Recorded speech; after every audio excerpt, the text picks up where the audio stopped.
유병헌 씨의 형 병일 씨와 친엄마, 그리고 유 씨의 비서 등 3명이 재판에 넘겨졌습니다. 유병헌 씨 일가 재산 102억 원은 추가로 동결 조치됐습니다. 인천지검 특별수사팀에 나가 있는 취재기자 연결합니다. 한현희 기자. 네, 인천지방검찰청입니다. 유병헌 씨의 형 또 측근들이 추가로 재판에 넘겨졌죠? 네, 그렇습니다. 인천지방검찰청 특별수사팀은 횡령 혐의로 유병헌 씨의 친형 병일 씨를 구속 기소하고 또 범인 은닉 도피 등의 혐의로 이른바 친엄마도 재판에 넘겼습니다. 유병헌 씨의 친형 병일 씨는 지난 2010년 6월부터 최근까지 청해진 해운으로부터 특별한 일을 하지 않고서도 고문료 명목으로 1억 3천만 원을 챙겨온 혐의를 받고 있습니다. 친엄마로 불리는 구원파 신도 신모 씨는 지난 4월 유 씨가 금수원을 빠져나온 뒤 다른 구원파 신도 자택에서 숨어 지내도록 도와준 혐의를 받고 있습니다. 신 씨는 또 유 씨의 비자금 200억 원으로 금수원 주변에 아파트 200여 채를 사들여서 관리한 혐의도 받고 있습니다.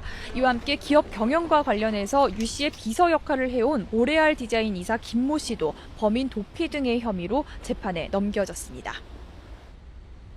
그리고 원래 친엄마는 도피 총책으로 알려졌던 인물이었는데요. 생각보다 역할이 작다고요?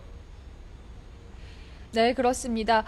친엄마는 그동안 유병헌 씨의 도피 총책으로 알려져서 강도 높은 조사를 받아왔는데요. 하지만 수사를 했더니 앞서 말씀드렸던 것처럼 금수원 인근에 있는 또 다른 신도 집에 유병헌 씨를 도피시킨 것 외에는 큰 역할이 없었던 것으로 드러났습니다. 또 다른 도피 총책으로 알려진 이석환 금수원 상무 역시 순천 별장을 마련했던 것 말고는 현재 유병헌 씨 행적을 추적하는 데 큰 도움이 되지 않고 있는 것으로 알려졌습니다. 그렇다고 유 씨 부인이나 처남, 매제 등에게서도 결정적인 단서가 나오지 않은 상황인데요. 계속해서 관련자들을 구속시키면서 강도 높은 조사를 이어가고는 있지만 정작 핵심 인물은 붙잡지 못하고 있다는 비난도 나오고 있습니다. 이런 상황에서 유병헌 씨가 지난 5월 말 이후 이동 흔적을 보이지 않고 있어서 추적에는 더 어려움을 겪고 있습니다. 유병헌 씨의 재산이 추가로 동결 조치되기도 했는데요. 자세한 내용 전해주시죠.